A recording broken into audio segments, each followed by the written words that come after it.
वहीनी आ गई आप? पूजा हो गई है, पाठ शुरू करें?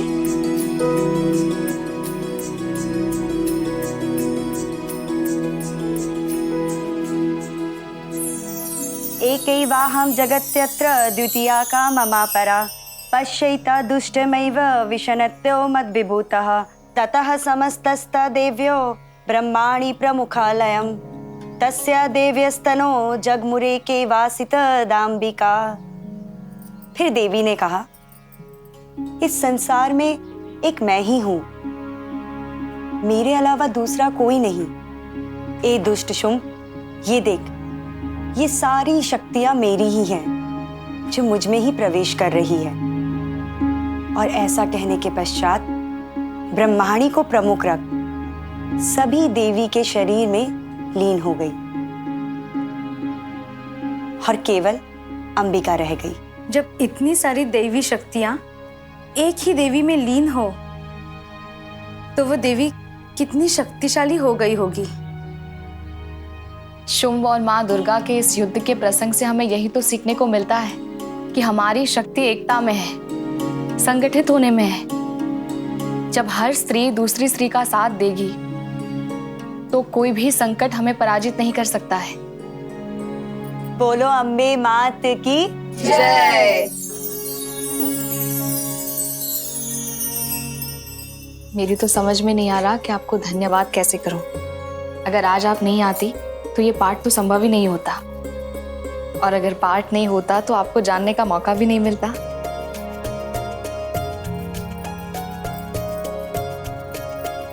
ये तो मेरे लिए सम्मान की बात है। आज पाठ के लिए कोई ब्राह्मण आते तो मैं उन्हें दक्षिणा जरूर देती, पर आपको मैं क्या दे सकती हूँ? आप ही बताइए मुझे। मांगना तो मैं भी चाहती हूँ आपसे कुछ, लेकिन समझ नहीं पा रही हूँ कि मैं कैसे कहूँ। संकोच मत कीजिए, मांगिए ना। मैं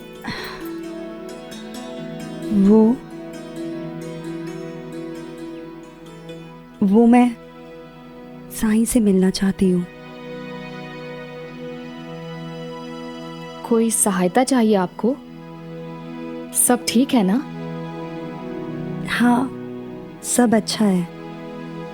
बस मुझे उन्हें एक बात के लिए धन्यवाद कहना है।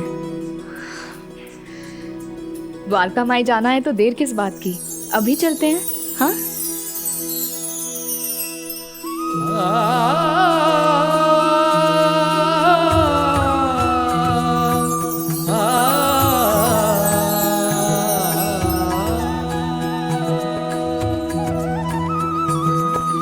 आया हूँ साई मोरे बीच मझधार, तुम ही लगा दो साई अब मोहे पार। थाम ले हाथ में साई मोरी पतवार, मोरे साई मोरे दाता तुम ही हो मोरे तारणहार। ओम साई ओम साई ओम साई ओम साई ओम साई ओम साई ओम साई ओम साई ओम साई ओम साई ओम साई ओम साई ओम साई ओम साई ओम साई ओम साई ओम साई ओम साई ओम।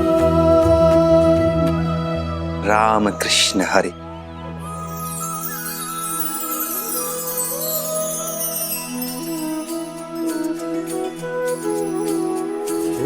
राम कृष्ण हरे। नाम की चले निरंतर धुन यूं ही मन में सुबह हो शाम। हरे कृष्णा हरे राम, हरे कृष्णा हरे राम, हरे कृष्णा हरे राम, हरे कृष्णा हरे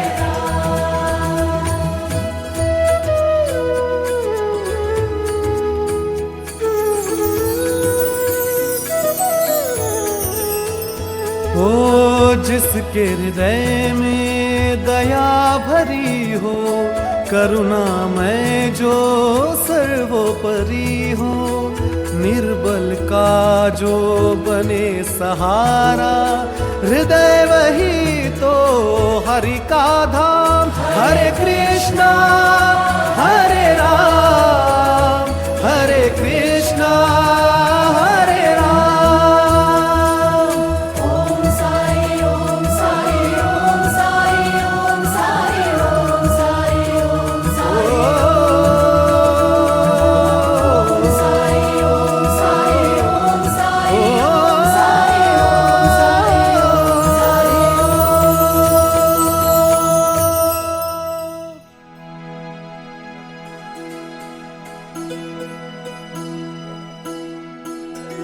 उठो रुक्मिणी।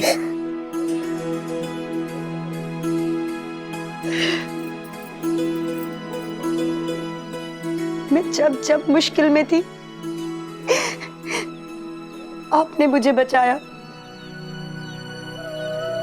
आपने मेरी रक्षा की। तुमने राम कृष्ण हरि का आह्वान किया तो मैं तुम्हारी मदद कैसे नहीं करता।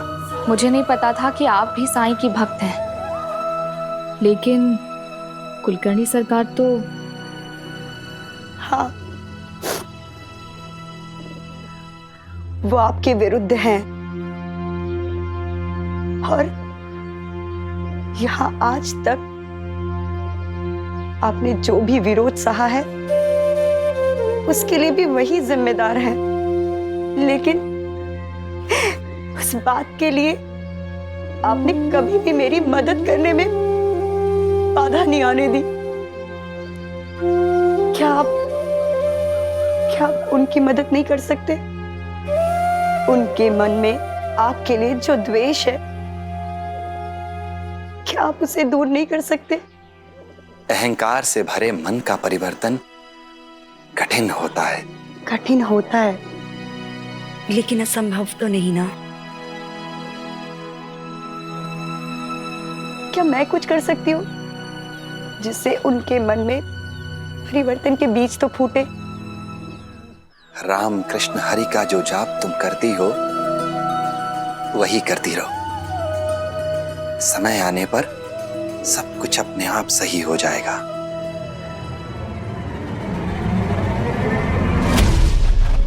माँ यहाँ क्या कर रही है? कहीं पिताजी को पता तो नहीं चल गया कि मैं यहाँ आया हूँ? केशव, आओ।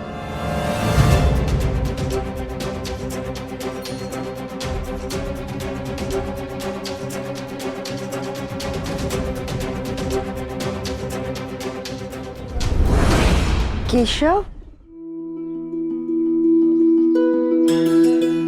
तो मैंने इनका नाम सुना था ना आपके मुंह से, तो मुझे देखने का मन किया कि कौन है ये, और यहाँ आके मुझे बहुत अच्छा लगा और मैं द्वारका माई को सजाने के लिए सबकी मदद कर रहा हूँ। ये तो बहुत अच्छी बात है, लेकिन घर जल्दी लौट आना, ठीक है? तो क्या आप मुझसे गुस्सा नहीं है? मैं तो बहुत डर गया था, इसलिए मैं यहाँ पे छुप गया था।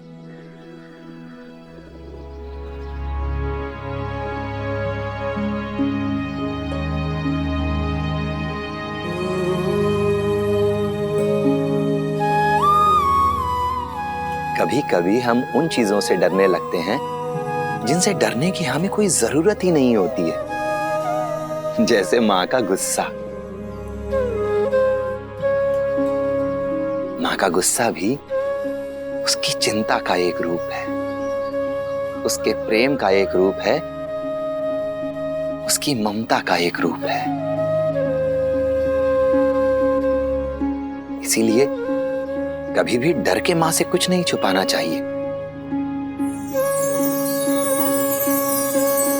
माँ सही गलत का भेद बता देगी। अगर कभी कुछ गलत कर भी दिया तो माँ सही रास्ते पर ले आएगी। साईं, घर लौटने का समय हो गया है।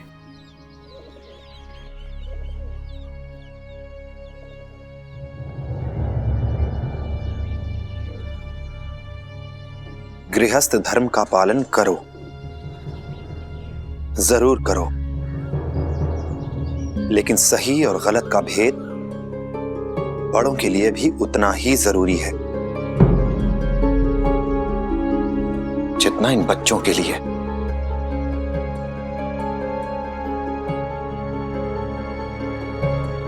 अगर कुछ गलत होता देख हम उसे देखते रहें, उसे सहते रहें, तो भले ही हमारे मन में किसी भी धर्म का भाव हो, उस गलत में हम भी उतने ही भागीदार होते हैं। आपका इशारा किस ओर है साईं?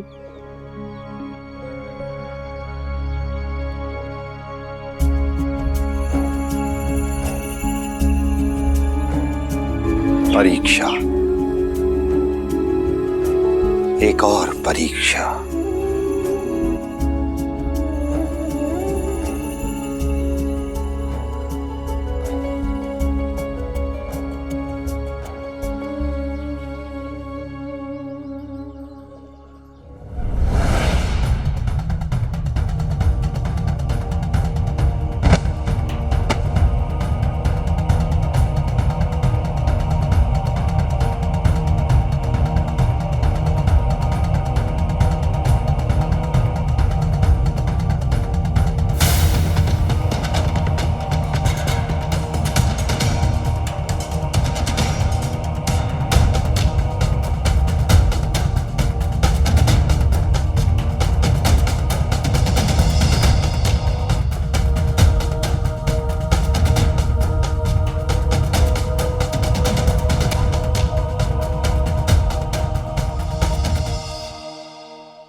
माँ,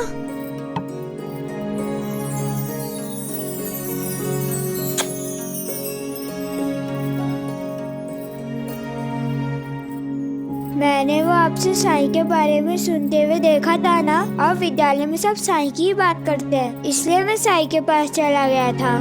लेकिन आप वहाँ कैसे चली गई थी? कहीं पिताजी को पता?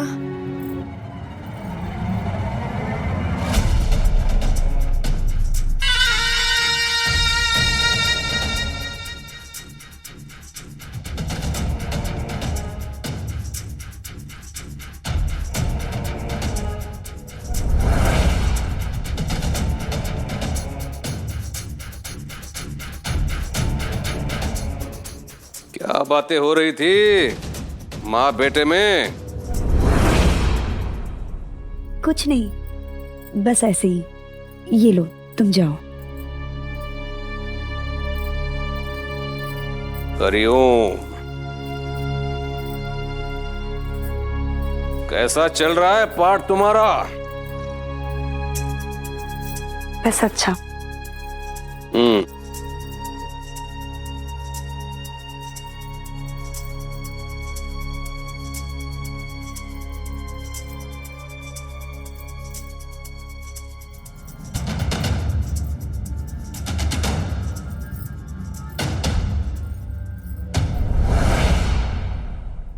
चलिए चिउताई, तैयार है आप?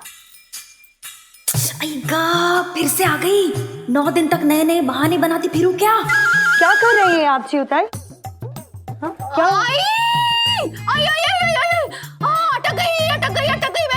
मैं चूड़ी निकालने के लिए झुकी और अटक गई। कमर में मोच आ गई मेरे। आइए मैं मदद कर देती हूँ आपकी।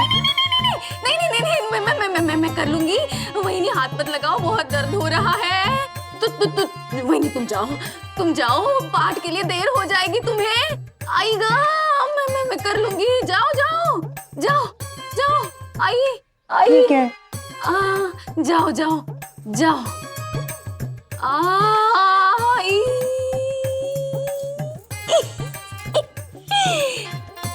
लेकिन जल्दी आना वहीनी, देर मत करना। देर से आओ, मुझे क्या। चले पाठ के लिए नहीं जाने? चिउताई।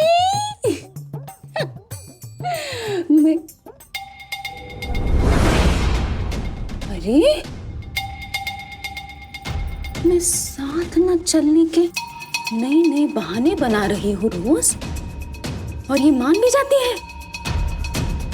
ऐसा क्यों नहीं कहती कि चलो चिवताई साथ चलो? मैं नहीं जाना चाहती, ये तो मैं समझती हूँ, लेकिन इसे मुझे ले जाने में दिलचस्पी क्यों नहीं है? कहीं कोई गड़बड़ तो नहीं?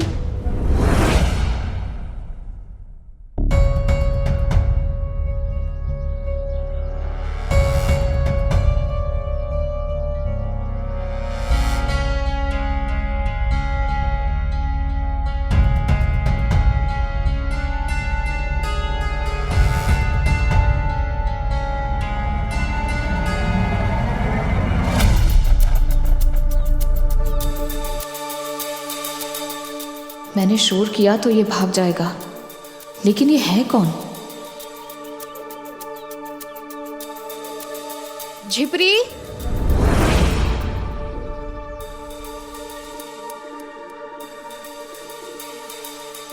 तुम दोनों धूप में मत खेलो, अंदर जाके खेलो। हाँ?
कौन हो?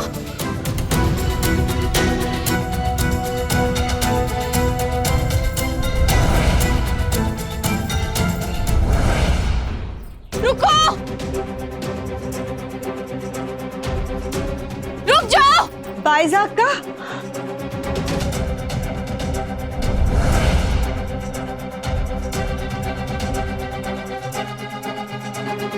बाइजाक, आप ठीक तो है ना? कौन था वो? पता नहीं।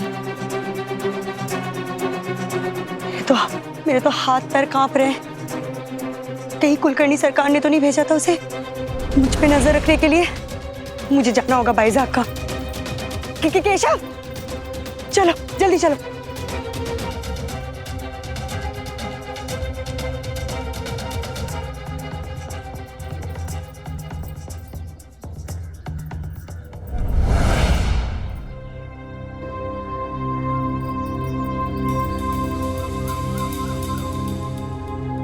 अब कहीं ऐसा ना हो कि कुलकर्णी सरकार वहिनी के घर से बाहर निकलने पर पाबंदी लगा दे। काश मैं उनकी मदद कर पाती। नहीं भाईसामा, इस जीवन में हर इंसान को अपनी लड़ाई खुद ही लड़नी पड़ती है। साईं, जब उसने मुझे धक्का दिया तो मुझे ऐसा लगा उसके पास कोई हथियार था। कहीं उसके यहाँ आने के पीछे कोई और मकसद तो नहीं था? भाईसामा, अगर किसी की नियति में यहाँ आना है तो मैं और तुम उसे रोक नहीं सकते।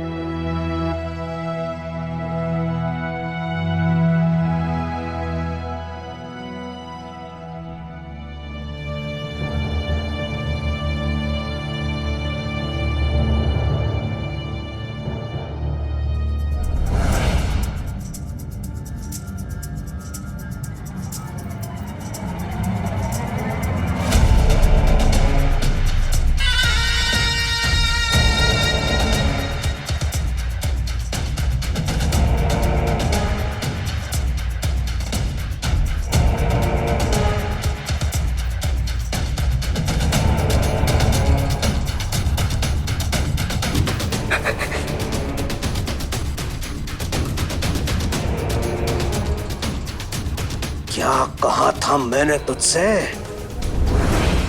हाँ? क्या कहा था? फिर भी तू कल देर से लौटी और आज भी। मैंने तुझसे ये भी कहा था कि च्यू को तो साथ में लेके जाएगी, लेकिन तूने उसे आने से मना कर दिया।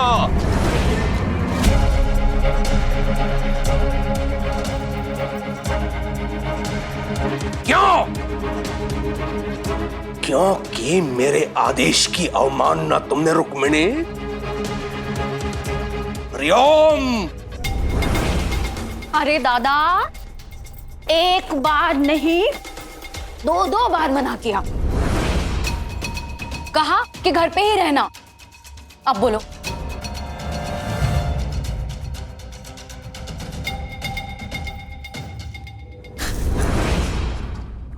उत्तर दो रुक्मिणी। च्यू ने यह भी पता कर लिया कि स्त्रियां तो कब की अपने अपने घर लौट चुकी है। देर क्यों हो गए रुक्मिणी, बताओ। माँ को मेरे कारण देर हुई।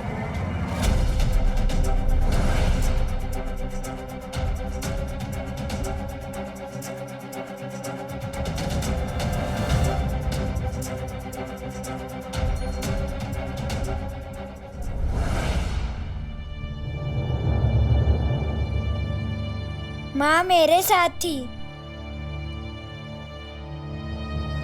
मैंने इनसे कहा था कि आज आप मुझे विद्यालय लेने आएंगी।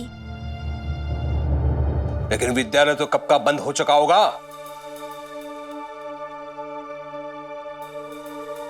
वो पिताजी, मैं ही बच्चों के साथ खेलता रहा। माँ ने बहुत कहा देर हो रही है, घर चलो, लेकिन मैंने इनकी बात नहीं सुनी।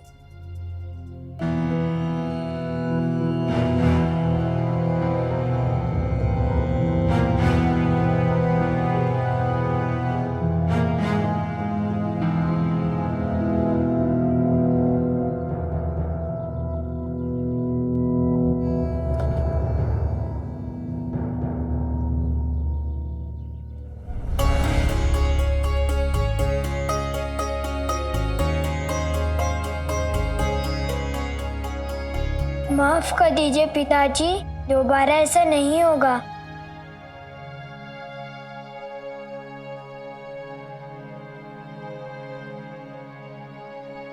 ठीक है, उठ जाओ और जाओ, जाके स्नान करो, जाओ।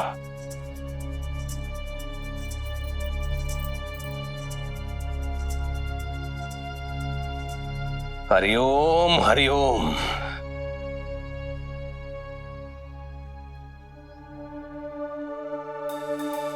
केशव का व्यवहार कुछ विचित्र लग रहा है मुझे इन दिनों। न जाने किस किस के साथ खेलता रहता है। हरिओम। साईं, हम सब आपके साथ दशहरा मनाना चाहते हैं, ना मत कहिएगा। हाँ साईं, इनकार मत कीजिएगा। मैं क्यों इनकार करूंगा उस्मान भाई। त्योहार तो सबके साथ मनाए जाते हैं। ये दशहरे का पर्व है, बुराई पर अच्छाई की जीत का पर्व। साईं, एक बात हमें आपसे और करनी थी। आज जो हालात पूरे भारत में हैं, जगह जगह अंग्रेजी हुकूमत के खिलाफ विद्रोह हो रहे हैं। हर जगह अंग्रेजी सिपाहियों और विद्रोहियों के बीच लड़ाइयाँ हो रही हैं और इस मौके का फायदा उठाकर डाकू लुटेरे लूटपाट कर रहे हैं। इस वजह से हमें आपकी बहुत फिक्र है, क्योंकि आप गांव के बाहर यहाँ द्वारका माई में रहते हैं और वो भी अकेले। मुझसे कोई क्या लूट ले जाएगा उस्मान भाई, और जो कुछ मेरे पास है उसे पाने के लिए तो उसे समर्पण करना होगा। फिर ले जाए, मेरी किसी से कोई दुश्मनी नहीं है। साईं, लेकिन इस गांव में आपके कुछ दुश्मन हैं। कुलकर्णी सरकार के बारे में बात कर रहे हैं ये? नहीं, कुलकर्णी सरकार को भी मैं अपना दुश्मन नहीं मानता। मैं तो उन्हें अपना वो दोस्त मानता हूं जिसे मेरी मदद की जरूरत तो है, लेकिन मदद मांगने में हिचकिचा रहा है।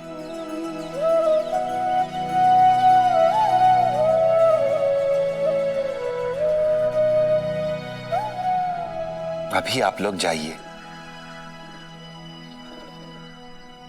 मुझे किसी की प्रतीक्षा है।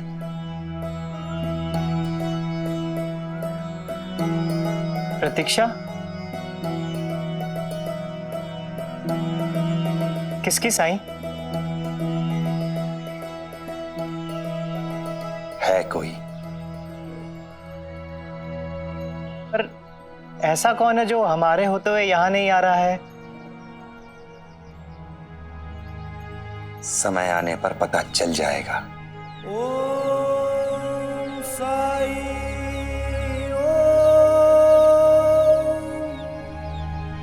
साई ओम साई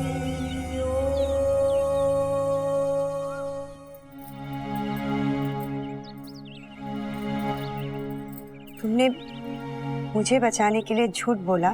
नहीं माँ, मैं झूठ का बोला। मैंने तो विद्यालय कहा था। और विद्यालय वो होता है जहाँ हमें शिक्षा मिलती है। और द्वारका माई भी तो ऐसी जगह है। और साईं के विद्यालय में क्या क्या सीखा तुमने? मैंने बहुत कुछ सीखा माँ। सबके साथ मिलके रहना, सबकी मदद करना और सबके साथ अच्छे से बात करना और सबको बराबर समझना। तुम नहीं जानते हो केशव, साईं का आशीर्वाद तुम पर होना कितनी बड़ी कृपा है। मैं धन्य हुई। राम कृष्ण हरि, राम कृष्ण हरि।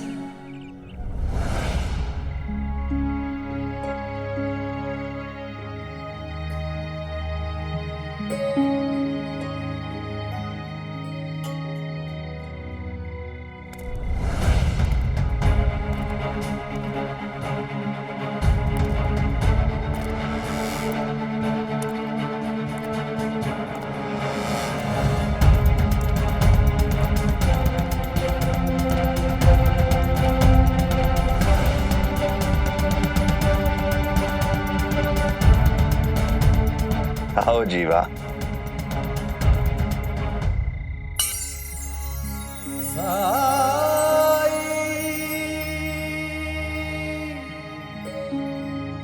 साई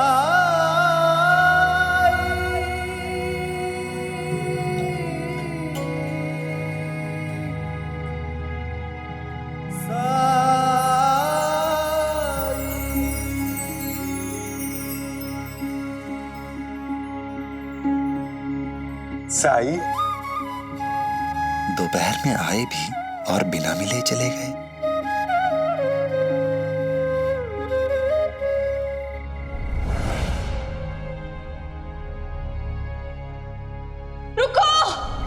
तो आपको पता चल गया था?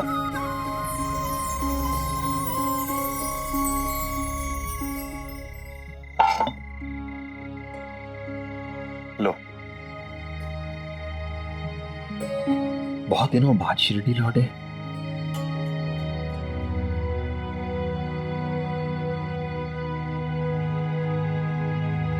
साई, हर जगह एक जैसे हालात है साई। जहां अमीर है वहां गरीबों को कुचला जा रहा है। अमीर और अमीर होते जा रहे हैं, गरीब और गरीब होते जा रहे हैं। अंग्रेजी हुकूमत भी अमीरों का ही साथ दे रही है, इससे गरीबों को और अत्याचार सहन करने पड़ रहे हैं।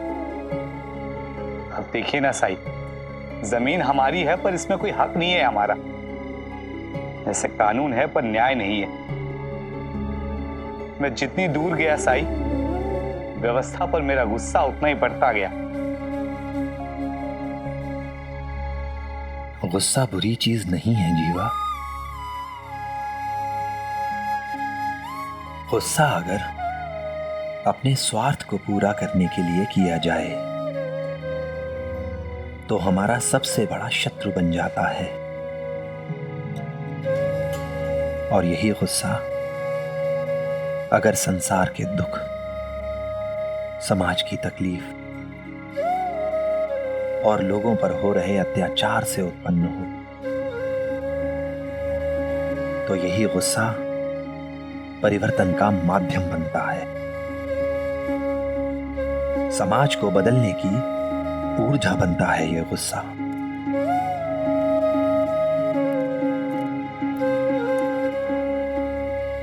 जानते हैं साई, इतने दिनों में मैंने यही बात तो सीखी है। आपने टंटिया भील का नाम सुना है? लोग उन्हें टंटिया मामा कहकर बुलाते हैं। सच्चे राष्ट्रभक्त हैं, लेकिन अंग्रेज हुकूमत ने उन्हें बागी घोषित कर दिया। मैं उनसे मिला हूं साई, बहुत अच्छे इंसान हैं। गरीबों के लिए मसीहा हैं, अमीरों के लिए आतंक। अमीरों को लूटकर गरीबों में बांट देते हैं सब। साई, उनका मानना है सरकारी खजानों को लूटना कोई गुनाह नहीं है, क्योंकि ये तो हमारा है और वो हमारे खिलाफ इस्तेमाल कर रहे हैं। सच्ची तो है ना साई, कुलकर्णी जैसे लोग इतने आराम से रहते हैं और आप इतनी गरीबी में, ऐसे इस खंडहर में क्यों? तुम्हें लगता है मैं गरीब हूं जीवा? क्यों लगता है? जीवा, ये खंडहर नहीं है, ये द्वारका माई है। मेरा घर है ये। पेट भरने के लिए मुझे भिक्षा मिलती है। सूरज से गर्मी और चांद से ठंडक, जितनी चाहूं उतनी ले सकता हूं। और मेरी सबसे बड़ी दौलत क्या है जानते हो? मेरी सबसे बड़ी दौलत है तुम सब। तुम सब जो मेरे हृदय में वास करते हो। और कोई चाहे तो पूरी दुनिया की दौलत देकर भी इसे खरीद नहीं सकता।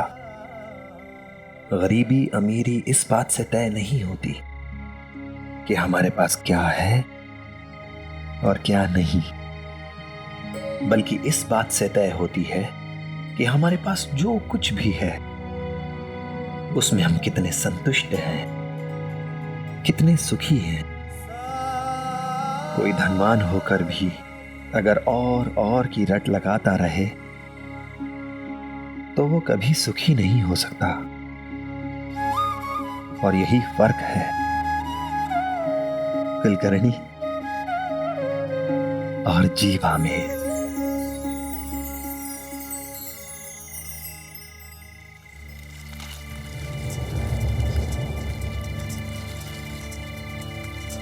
साई, लगता है कोई है। मैं बिल्कुल नहीं चाहता कोई मुझे यहां देखे। मैं आपसे बाद में मिलूंगा। चलता हूं साई।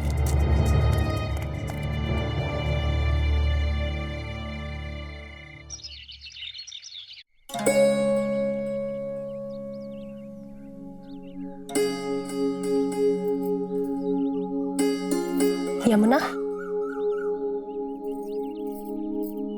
ये देखो।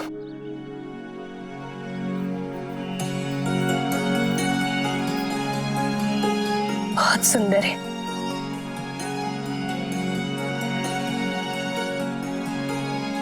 तुम बहुत अच्छी लग रही हो इसमें।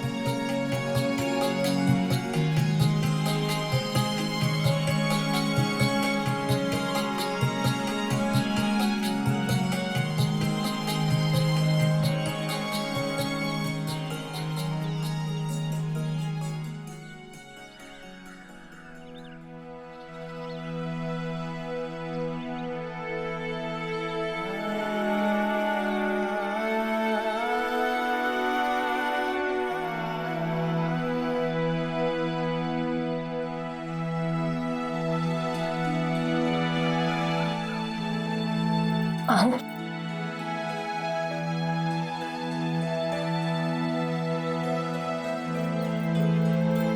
क्या हुआ?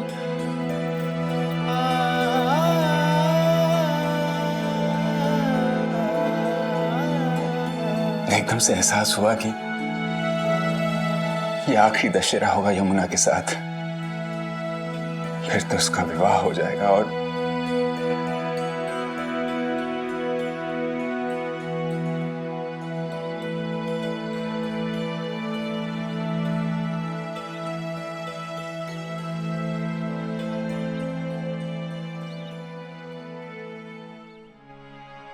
आपको जब घर लौटने में देर हो जाती है तो मुझसे ज्यादा चिंतित ये हो जाती इसे भी ससुराल जाकर आपकी बहुत याद आएगी।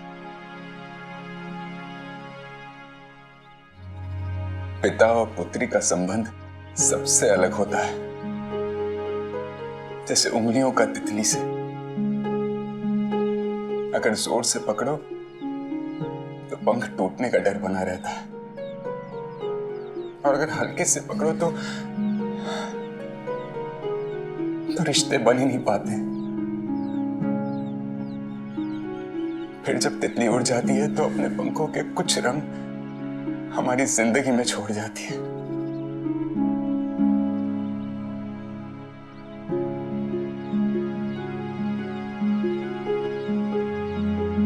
कठिन तो होगा, इसको देखे बिना तो मैं घर से नहीं निकलता हूं। हाँ, और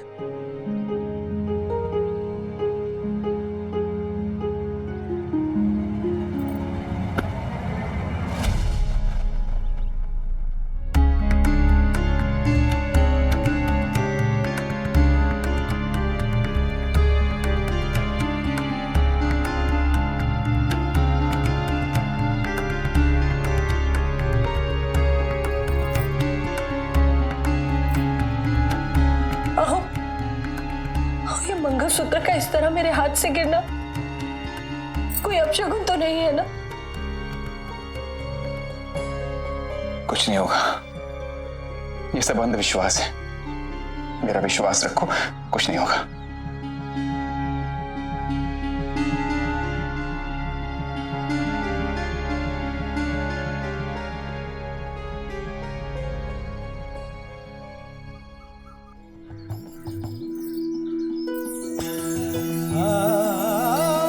दशहरे की शुभकामनाएं साईं।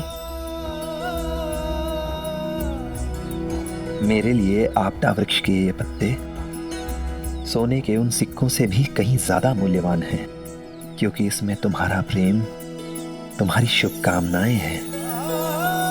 दशहरे की शुभकामनाएं।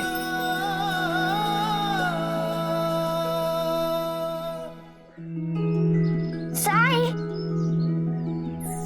साईं,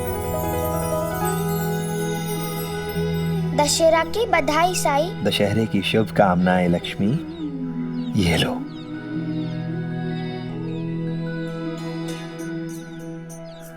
ये क्या है? सब लोग सब जगह यही पत्ते दे रहे हैं। साईं, मैंने बहुत लोगों से पूछा लेकिन कोई नहीं बता रहा है मुझे, आप बताइए।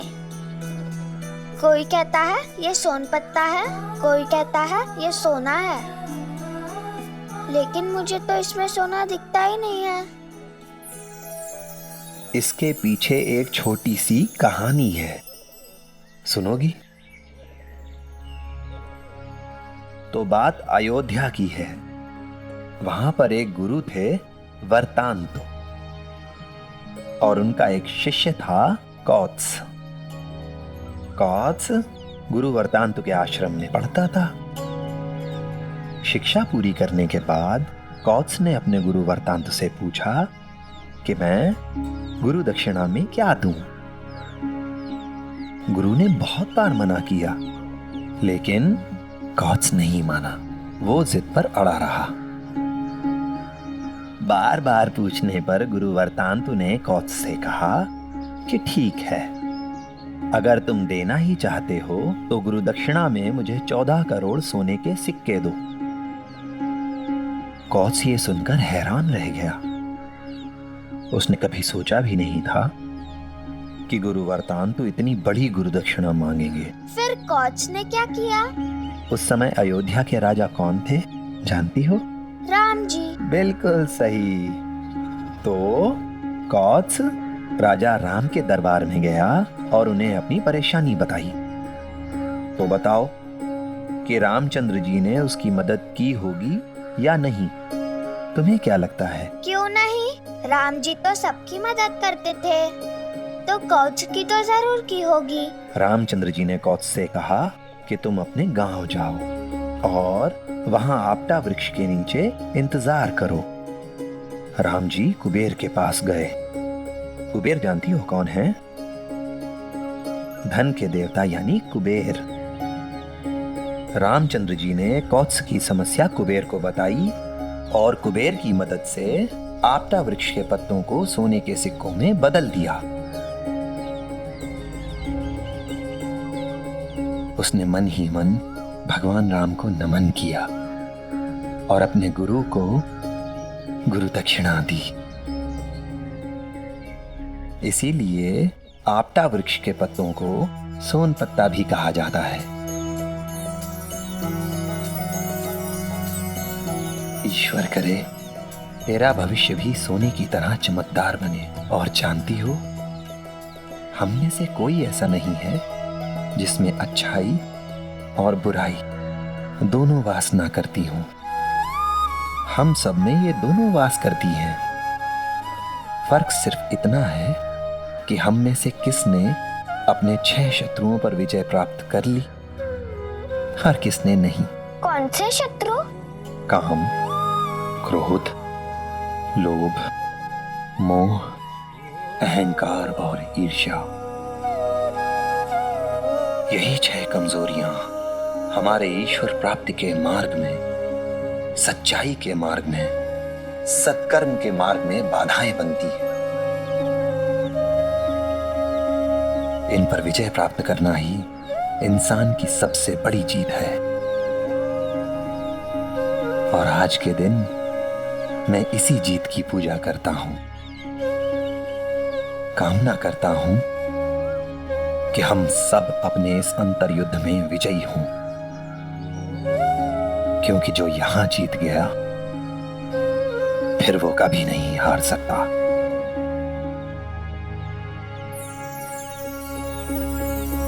काम, क्रोध, मोह, लोभ, अहंकार और ईर्ष्या।